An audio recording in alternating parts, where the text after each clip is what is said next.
How to take off business account on Instagram. So you have to remember that each time you switch back to a personal account, your insights on Instagram will be erased.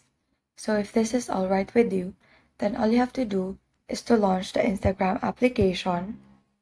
Go to your profile page by tapping the profile icon, which you can find on the lower right corner. Then tap the three horizontal lines or the menu icon found in the upper right corner. Then go to Settings and then tap Account.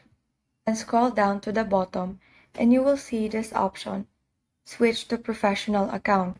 Since I am using my personal account, my option will be Switch to Professional Account. But if you're using your business account and you want to switch to your personal account, you will see this as Switch to Personal Account.